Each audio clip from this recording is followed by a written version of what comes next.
This week, I'm going to show you guys how we successfully designed and manufacture one of my favorite builds of all times.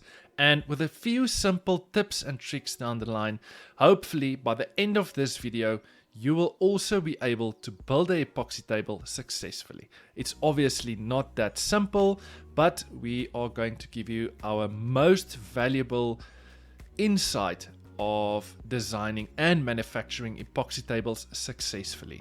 And you guys do want to stick around until the middle part of this video, because we got a really important announcement we want to share with all the hobbyists, the DIYers, and for all the people that wants to start the epoxy company but don't know where to start. Maybe you are a master already, but there might be some things in this project that you can take and learn from us.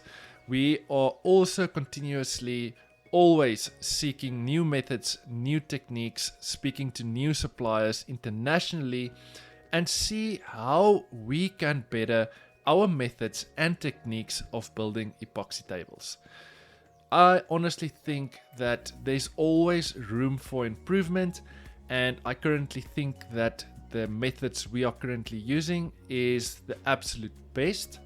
But I can guarantee you that most probably by the near future, there will always be smaller things in our shop we will change just to make life easier for us and to make the design and manufacturing of building epoxy tables easier for us. And you guys do want to stick around till around about the middle part of this video, because there's a really important announcement we want to share with all the hobbyists, the DIYers, and for all the people that wants to start a company but don't know where to start. And you guys do want to stick around till the end to see how this masterpiece came out. Now, starting this week's project off, we are going to build something unique, something special, something the client asked us that they don't want a traditional epoxy rivet table. They wanted something different, something funky. And that's where the design part of this project was really tricky. I think we took, normally when we design epoxy tables, we will take around about half an hour to an hour to design the layout. We will send it to the client and they were happy with it.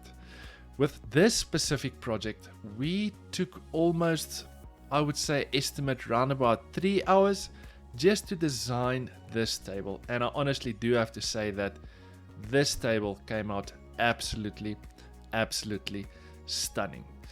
The specific wood species we are using for this project is called Matumi, because we always get queries internationally for all the tables we build. People always want to know what wood species we are using. So it's called Matumi, and unfortunately for all the international viewers, this is only locally sourced from South Africa. It comes more from Tsenin world up all the way into Botswana, going up all the way into Africa. It's one of the most popular wood species to build epoxy tables in our country. And I honestly do have to say the design came out magnificent. Also, another tip I want to share with you guys, what I'm busy doing now, is something we normally don't record on video.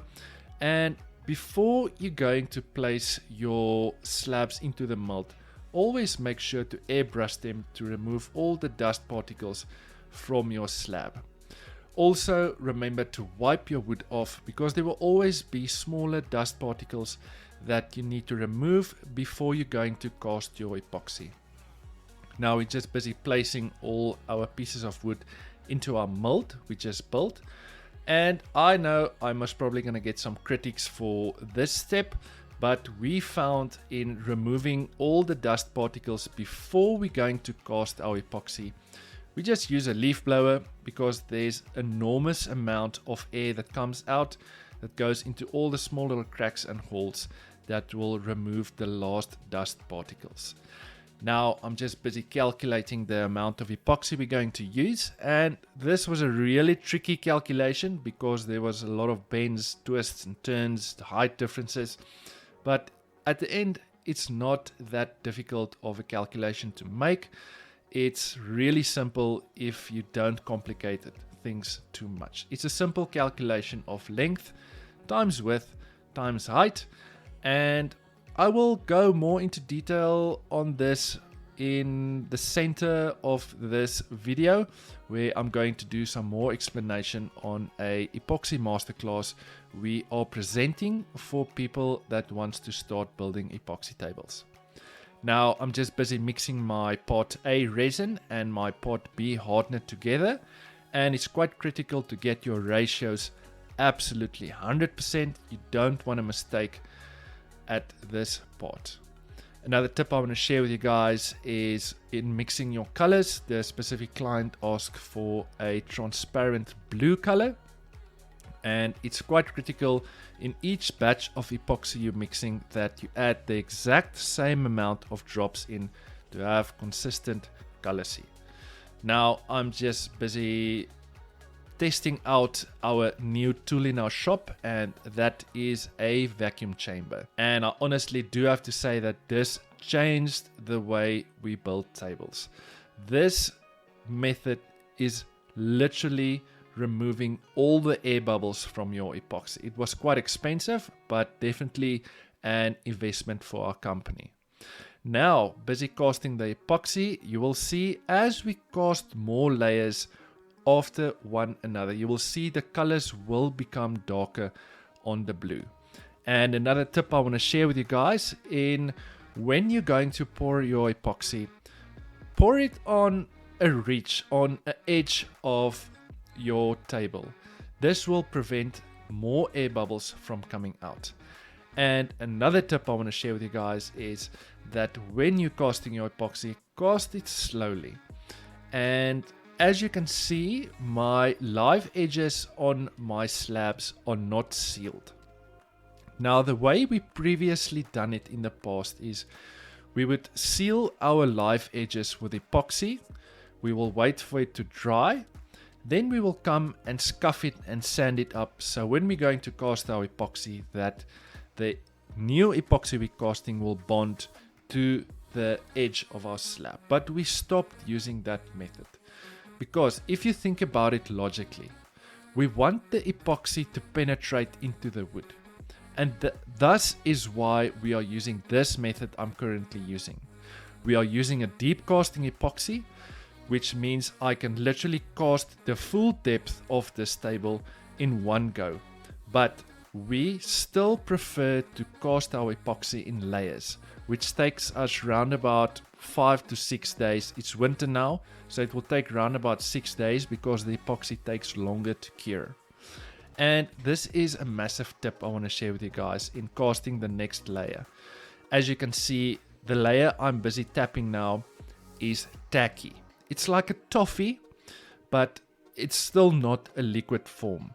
And this is absolutely the best method we found in casting the next layer of epoxy.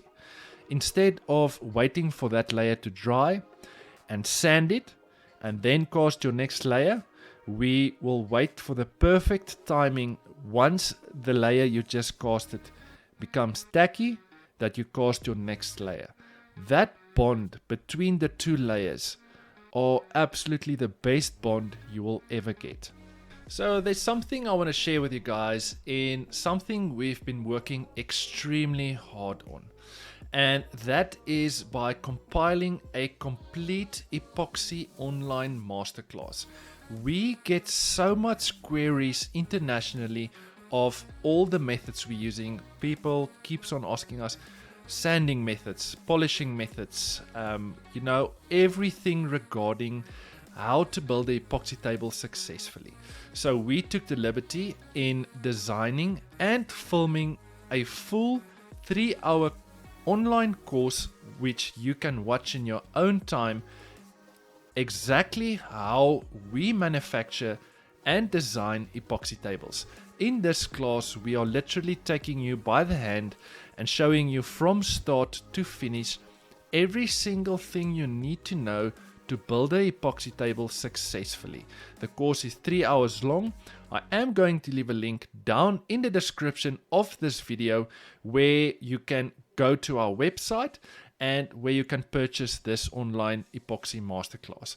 I think there's more than 1,000 people that already purchased the class, and we have so much positive feedback on people that started small companies. People that were so scared of working with epoxy that are so comfortable with working epoxy now. People that's making small chopping boards. People that's DIYists and hobbyists that were so afraid of working with epoxy, and now they are so comfortable with working with epoxy. Like I mentioned, this will literally show you every single thing in detail, how we manufacture and design all our tables. Check this ad out and you can decide for yourself if you want to purchase it or not. We've been building epoxy tables for many years now, and we are finally going to share all our methods and techniques with you.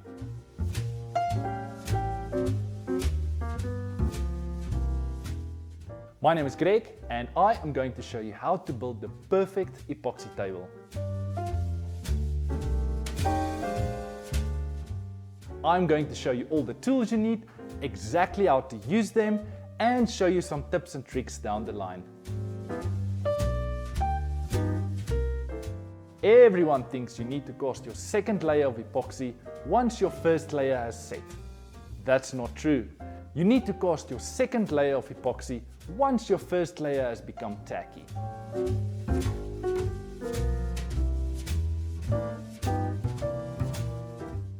This masterclass has been designed for all woodworkers, from your beginner all the way up to your experts.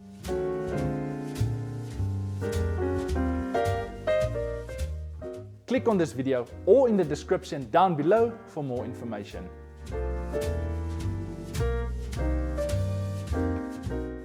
So the prices for the course will go up by next month, so you guys must probably have another week left. Then the course will double in price, so make sure you go and check it out before the prices go up. Continuing with the video, like I mentioned before, we are using a deep casting epoxy, which technically we can cast the whole table in one go, but what we found is that casting in layers, we are still using a deep casting epoxy, but casting the table over the course of say 5 to 6 days, casting a total amount of, depending on the thickness of the slab, we will cast around about five layers we will cast, and we found that this reduces the amount of bubbles we have. Remember, we don't seal our live edges, so you will always have small micro bubbles on the edge of your slab. This is why we cast in layers, because deep casting epoxy obviously takes longer to cure, and this helps us to remove 98% of all our air bubbles. Now, taking the table to one of our suppliers' shop, which he has a massive CNC machine. Now, we are obviously not in a position to purchase a CNC machine because it's truly really expensive. So for a small cost, we just take it to our supplier. It takes us around about 2 hours to flatten our table both sides, and this is the most critical step in making sure that you have a flat surface between your wood and your epoxy. Now, the way we previously done it, I think we only done it once or twice way at the start when we started manufacturing epoxy tables, is we would have done it manually with a router sled. Now, there's nothing wrong with it, but we found that it's so messy and it takes us just too much time in getting our surface flat, and that's why we don't waste our time anymore. We just pay the small fee, and doing it on a CNC machine is just way faster, and it saves us so much time in completing this project. Having the table back in my shop, we are going to start sanding with our Festool Rotex machine.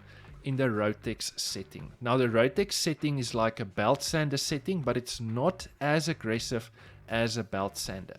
This step is to remove all the CNC lines the CNC machine made. You will see on the table there's so many lines, and the 80 grit sandpaper is going to remove all those lines. This step is quite critical for the next step that's going to follow in our build.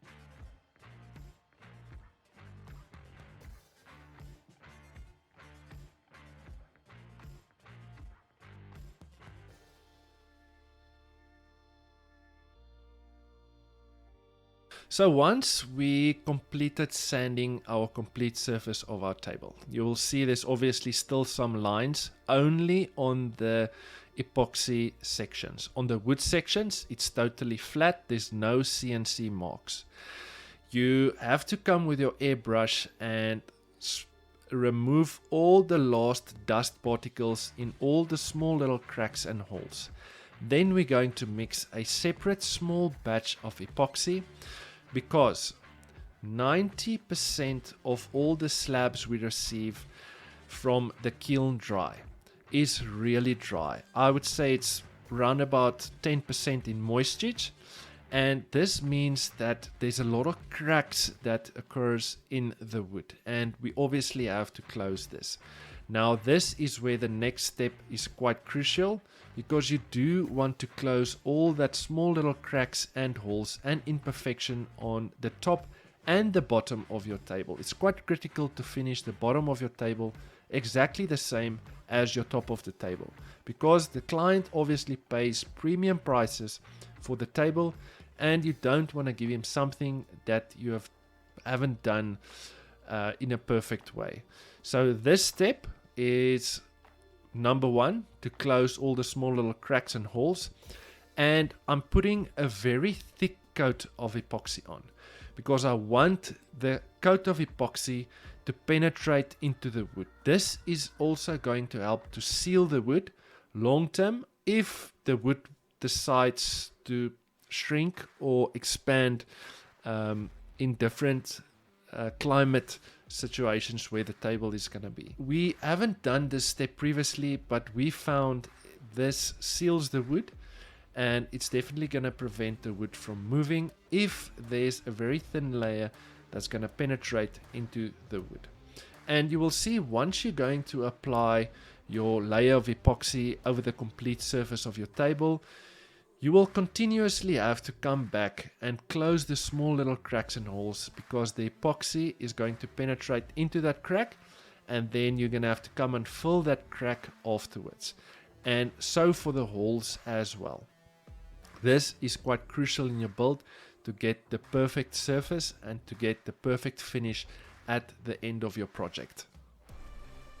So once we are done with this step, we will leave this top coat of epoxy for around about 2 days to give it time to penetrate into the wood and give it time to get extremely hard. Now it's also important to know that the epoxy we're using, that we casted the table, and the epoxy we are using now to apply the top coat is 2 different types of epoxy.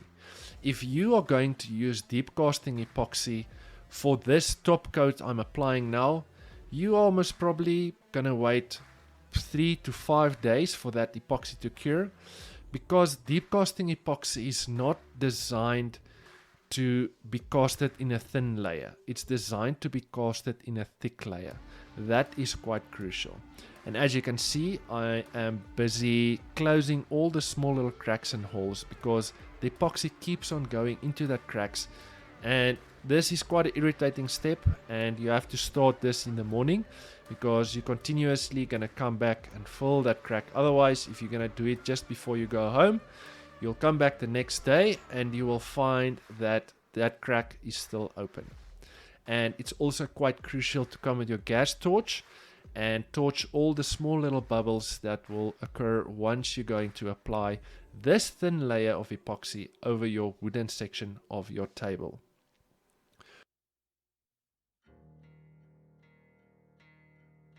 Moving to the next step in our project, and that is by cutting our table down to its final size.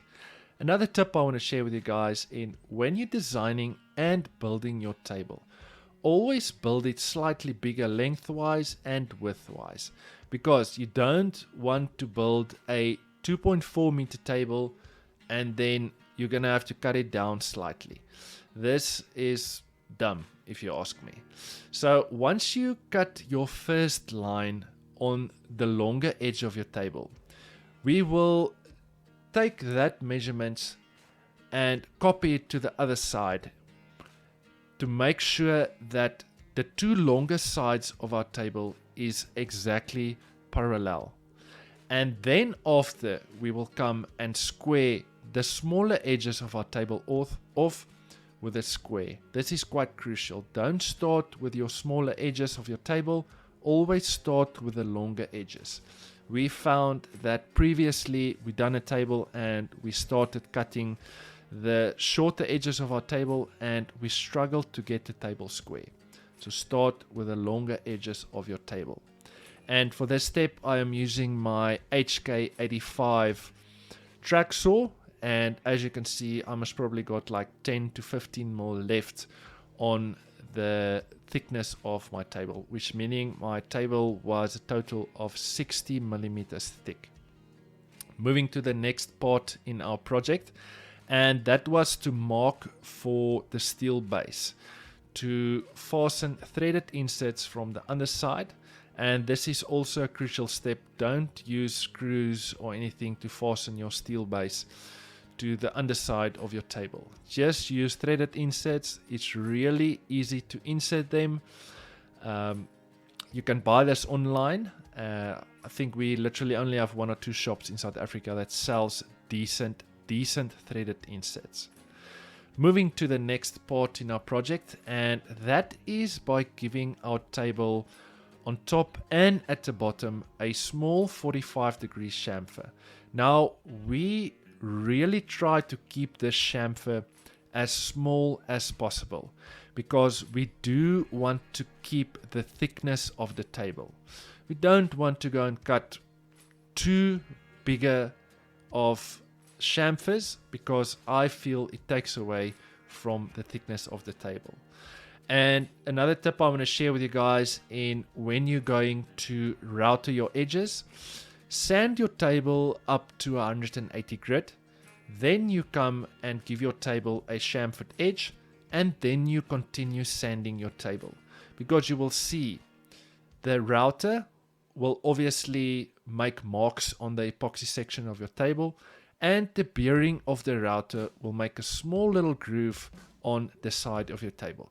A groove, not deep, it literally just makes a line that you have to come and sand afterwards. This is quite critical. We found that when we sand it into high grits, it's difficult to remove the marks the underside of the router makes on the epoxy section. The next step in our project is to continue sanding. Now, this is also a very crucial part in which oil you're going to end up using for your table. If you're going to use Rubio Monocoat, you can only sand your wooden section to 180 grit. Now for us, we are using Odie's oil, which means we can sand to any grit our heart desires, which means that we can sand our wood and our epoxy to 400 grit. And the reason we are sanding to 400 grit sandpaper is because we want a frost smoky finish on our table. If we are going to do a high gloss finish, we are obviously going to sand all the way up to 1500 grit. And the last step before we go into oil is just to give our table a good clean. Now I am using my polish machine. Now trust me, this is not to polish the table. This is just to remove that last white dust particles the sander makes. And this is quite crucial, and we found that this method is the best method in removing the last dust particles. Apologies. The last step before we go into oil, we are going to add our signature to our tables. Now, we are super proud of our brand, and as you can see, it's obviously not DIY with Greg. We actually do have a custom fabricator company called Craft House, which we focus on bespoke, luxury, handcrafted South African furniture. Now, this is the part I want to show you guys. We are using Odie's oil, and we will start with the Odie's oil Super Duper. And we did add a little bit of the espresso powder, which will make the oil slightly browner. Now, the reason why we do this is we want to remove most of the yellows in the wood. And we will typically start with the Odie's oil Super Duper. We will use a very old sander on a low RPM, because the vibration of the sander massages the oil into the wood. We love this step. Once we applied the first coat of oil, we will leave our table for around about 1 to 1.5 hours. Then we will come and buff the oil off. Coming back the next day, round about 24 to 30 hours later, then we will come and apply the original Odie's oil. We will leave it for 1 hour, and then we will come and buff it off. Then we will leave the table for another day or two and give that oil enough chance to penetrate into the wood. And we will repeat the same process for the underside, obviously. Now, I know it takes us a total of around about 4 to 5 days to oil our tables. I know this is long, but we love using Odie's. It's absolutely our favorite oil we like using when we building epoxy tables. And if I can advise you guys, if you are not using Odie's, just give it a try. Now, we are not sponsored by them, but we just love using the oil overall. And just see how this epoxy and the live edge on the inside just pops when we're going to apply this oil. It's absolutely beautiful. Now, before I'm going to leave you guys with the final product, I have to ask you guys, if you enjoyed this video and you enjoyed the content and you did learn something new from us, give this video a thumbs up. Make sure you subscribe to the channel. Make sure you leave a comment down below. What do you think of this table, and what would you have done differently? By subscribing to our channel, it's honestly just helping us to grow and helping us to produce more content for you and for everyone out there that wants to build DIY projects and help you guys in building them successfully. I hope you guys enjoy the final product, and make sure you check out our online epoxy masterclass, and you guys can also go and follow us on social media, Facebook, Instagram, and sorry, we don't have TikTok. We had TikTok, but not anymore. And yeah, I hope you guys enjoyed this video. I'll see you next week with another super cool project. Thanks guys. Cheers.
been building epoxy tables for many years now, and we are finally going to share all our methods and techniques with you.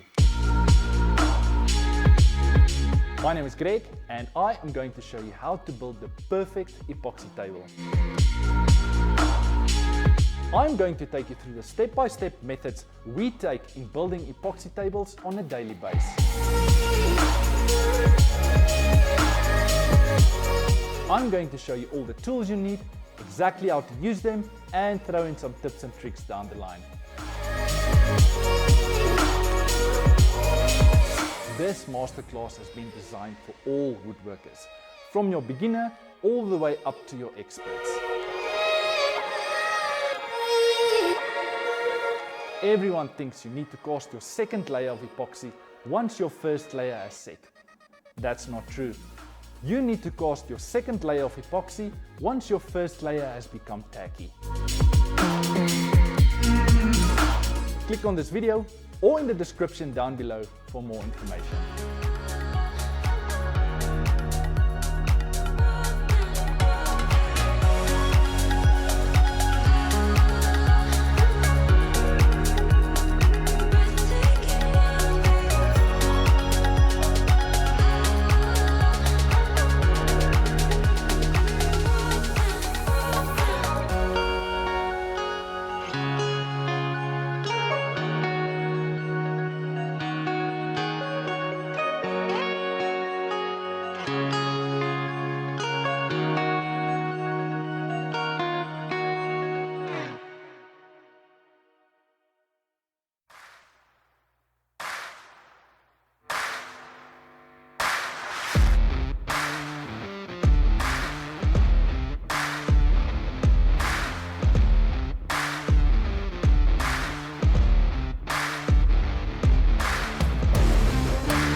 We've been building epoxy tables for many years now, and we are finally going to share all our methods and techniques with you.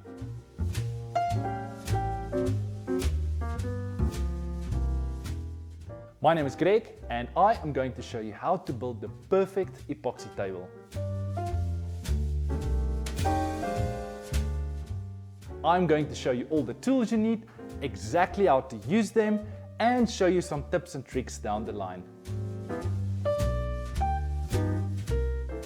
Everyone thinks you need to cast your second layer of epoxy once your first layer has set.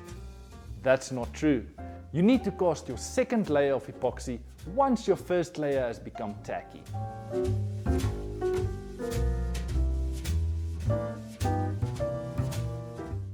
This masterclass has been designed for all woodworkers, from your beginner all the way up to your experts.